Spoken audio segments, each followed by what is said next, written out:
ఏమిటయ్యా ఇది? నీ భోజనం టికెట్లు మాకిచ్చామనుకున్నాం, మా ఆకలి నువ్వు తీసుకున్నావు అనుకోలేదు. నీ వ్యక్తిత్వం చాలా గొప్పది బ్రదర్. ఈ లంకనానికి కారణం మీరన్నమాట. తిప్పుకుంటూ వెళ్ళి తేపుకుంటూ రావటమే కానీ ఈ మనిషి తిన్నాడో లేదో కూడా తెలుసుకోరన్నమాట. తమ్ముడు, వీళ్ళు నాకు ఆశ్రయం ఇచ్చిన మిత్రులు. అయితే నీ భోజనం టికెట్లు తినేస్తారా? బ్రదరు, చేసిన మంచి ఊరికే పోదు.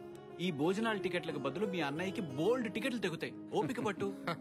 మరే అన్నయ్య, నువ్వు చాలా కేతిగాలి మధ్యలో ఉంటున్నావు, జాగ్రత్త. 4 సినిమాలు, 2 సంవత్సరాల కాంట్రాక్ట్. మొదటి సంవత్సరం నెలకు 500, సినిమాకు 5000. రెండో సంవత్సరం నెలకు 750, సినిమాకి 7500. మావి పూర్తయ్యే వరకు మరో సినిమా చేయకూడదు. మరి ఇష్టమేనా? ప్రతి సినిమాలో డూప్ లేకుండా చేస్తే ఇలాగే కట్లే ఎక్కువతాయి. మరి చక్రపాణి గారు, మన దేశంలో కూడా ఆర్టిస్టులందరి వీపులు బాధి పడేశాడు. ఏమిటయ్యా ఆలోచిస్తున్నావు? కాంట్రాక్ట్ ఓకేనా నీకు? నెల జీతం వద్దనుకుని వచ్చాను, మళ్ళీ నెల జీతానికే కట్టుబడుతున్నాను. సరే, అన్ని సినిమాల్లోనూ హీరో వేషమే కదండి. అవునయ్యా, నువ్వు సంతకం పెట్టు. పెట్టు రామారావు. కొత్త జీవితానికి సంతకం పెడుతున్నాను, ఆశీర్వదించండి. పెట్టవయ్యా.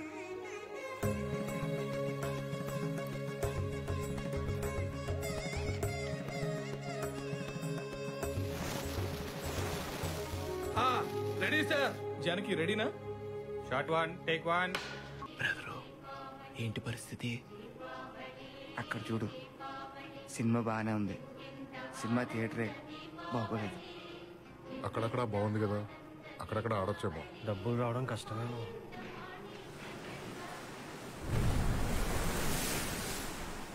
అన్నయ్య, ఈ రంగం మనకు లాకీ కాదు.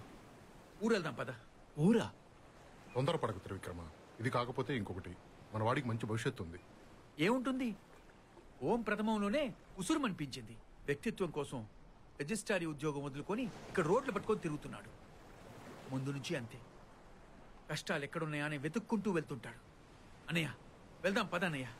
జనానికి చెప్పాలి, సినిమా చెబితే వింటారు. థియేటర్లో నిద్రపోతున్నారన్నయ్య. నువ్వు నిద్రపోతున్న జనాన్ని చూసావు, నేను వాళ్ళ నిద్రలో కూడా చూస్తున్న సినిమాని చూశాను. సినిమా ఇప్పుడు థియేటర్లో ఉంది, రేపు ప్రతి మనిషి జీవితంలో ఉంటుంది. నాగరికత సినిమా చుట్టూ తిరుగుతుంది. తమ్ముడు, అమ్మా నాన్న మాట విన్నని వాడు కూడా స్నేహితుడు చెప్తే వింటాడు. సినిమాకి మించిన స్నేహితుడు లేడు. దేవి, నాదొక చిన్న కోరిక. ఈ కథ చూచిన వారికి, చూచిన వారి వద్ద విన్నవారికి సకల ఆయురారోగ్య ఐశ్వర్యాలు లభించేటట్లు అనుగ్రహించుము తల్లి అని అంజి కోరిన వెంటనే పాతాళ భైరవి తథాస్తు అనడంతో చిత్రం సమాప్తమవుతుంది. ఇక ఎలా ఉందో నాగిరెడ్డి గారు సెలవిస్తే. నిజం చెప్పమంటావా, అబద్ధం చెప్పమంటావా? చూసిన వారికి, చూసిన వారి వద్ద విన్న వారికి. బాగుందయ్యా, బాగుంది. చక్కన ఈ హీరో పాత్రకి మన నాగేశ్వరరావు బుక్ చేద్దామా? బాగుంటాడు. అంటే నాగేశ్వరరావు గొప్ప నటుడు, పైపెచ్చు నాకు మంచి మిత్రుడు. కానీ యాజ్ ఎ డైరెక్టర్ నాగేశ్వరరావులో నేను తోటరాముని చూడలేకపోతున్నానండి. అదేంటయ్యా, జానపద హీరో అంటే నాగేశ్వరరావేగా. నువ్వు కీలుగురం చూసావా? మీరింకా కీలుగుర్రమే చూస్తున్నారు. నేనిప్పుడు పాతాళ భైరవి చూస్తున్నాను. మన తోటరాముడు వేరండి. ఆడపిల్లలు పుస్తకాల మీద నాగేశ్వరరావు అట్టలేసుకుంటున్నారయ్యా. వెండి తెర మీద మొట్టమొదటిసారిగా ఓ సామాన్యుడు అసామాన్యుడుగా మారే పాత్ర ఈ తోటరాముడు. నాగేశ్వరరావు చేయకపోయినా ఓ పెద్ద హీరో చెయ్యాలి. పెద్ద హీరో చేయాల్సిన పాత్ర కాదండి, పెద్ద హీరోని చేసే పాత్ర ఈ తోటరాము. చాలేవయ్యా చెప్పొచ్చావు. పాత్రకి తగ్గట్టు హీరో లేకపోతే హీరోకి తగ్గట్టు పాత్రను మార్చుకోవాలి. ఏమంటారు పింగళి గారు? మన తోటరాముడు క్యారెక్టర్ మారదండి, రాజీ పడే వ్యక్తిత్వం కాది తనది. నీ చెప్తుంటే ఏమో అనుకున్నాను, విజయ పతాకంలో రెపరెపలాడుతున్నాడు. విజయవారి విజయ్ పతాకం. షావుకారులు పోయిన డబ్బు పొట్టితో తిరిగి వస్తుందిలే.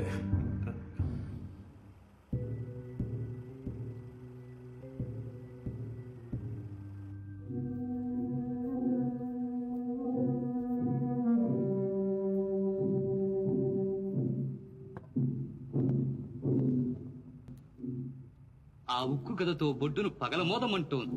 ఆజ్ఞశాయరా?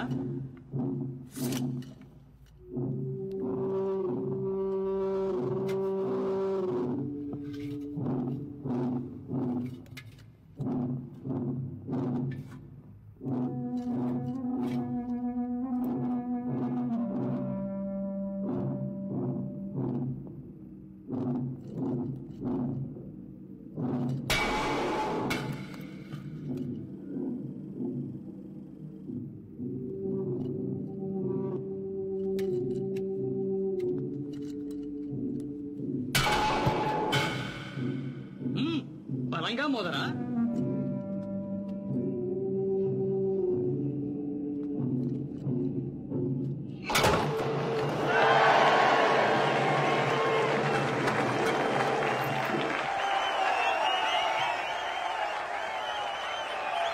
ఒక సినిమాని ఇలా కూడా చూస్తారా? ఈలలు గోలలు. మన నేపాల మాంత్రికుడు చెప్పినట్టు జనం మెచ్చింది మనం చేస్తే ఇంత కోలాహలంగా ఉంటుంది నాగిరెడ్డి. ఇంత డబ్బు కూడా ఉంటుంది చక్కన్నా. సినిమా సామర్థ్యం పూర్తిగా ఎంతుందో అని తోటరాముడు చెప్తున్నాడు. ఏమంటారు రెడ్డి? రామారావు ఇండియన్ స్క్రీన్ మీద మొట్టమొదటి సూపర్ స్టార్. తోటరాముడు వచ్చాడు.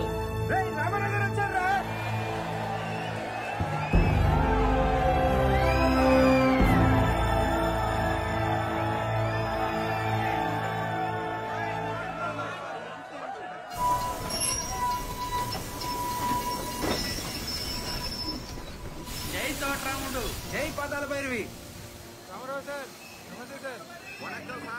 బావా బావా, మద్రాసు మహానగరం నీకు స్వాగతం పలుకుతుంది. నాన్న ఆ, రా. అమ్మతో కలిసి మీ సినిమాలు చూశాను. రామకృష్ణ ఎలా ఉన్నావు? బాగున్నా నాన్నగారు. బాగున్నావా? బాగున్నాను. లక్ష్మి సార్ సార్ అంగ పాருங்க సార్, పాతాళ భైరవి నాయగన్ రామారావు. ఆటోగ్రాఫ్ కేండి sir. Rama Rao sir, autograph please. బాబుని తీసుకో. బావా, నమ్మకం లేని రంగమన్నా నా తారకం ఎదురు రావాలే గాని ఈ తారకరాముడికి ఏ రంగంలోనూ ఎదురుండదు. రొంబ నండి సార్. వణకం. 4 గదులు, వరండా, వెనకాల పెరడు. అద్దె 46 రూపాయలు. 46 రూపాయలా? నెలకే? నెలకే. ఎలా ఉంది ఇల్లు?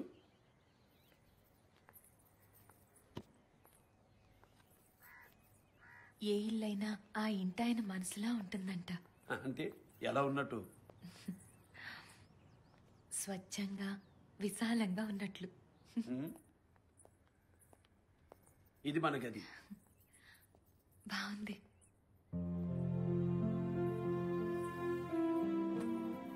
వడ్డాణం ఖరీదులా ఉంది.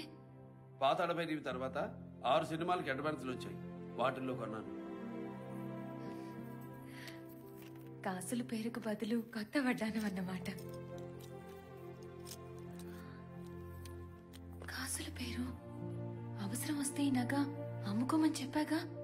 ఇది నగ కాదు, మా ఆవిడ నాకిచ్చిన నమ్మకం. ఆ నమ్మకాన్ని ఎలా అమ్ముకుంటాను? బతుకంతా భద్రంగా దాచుకోవాలి కదా. పెళ్లి చేసి చూడు, సినిమా షూటింగ్ తర్వాత నాకు 4 రోజులు సెలవులు. అలా అలా ఊటీ వెళ్ళొద్దామా? ఊటీ? మిస్టర్ రామారావు, కాన్సన్ట్రేషన్ పాట మీద, లిప్ మూమెంట్ మీద, at the same time hand moment మీద కూడా ఉండాలి. చాలా న్యాచురల్ గా ఉండాలి. ఓకే మిస్టర్ రామారావు, ఇంతకు ముందు ఎప్పుడు హార్మోనియం ప్లే చేయలేదు కదా మీరు? లేదండి, మా ఆవిడకి వచ్చు, చూస్తూ ఉంటాను. అయితే ఇంకే మిస్సెస్ రామారావు, రామ్మా. నేనా? రండి, వచ్చి మీ వారికి నేర్పించండి. అయ్యో పర్లేదు, వెళ్ళండమ్మా. రా తారకం. తారకం రా. మిస్సెస్ రామారావు,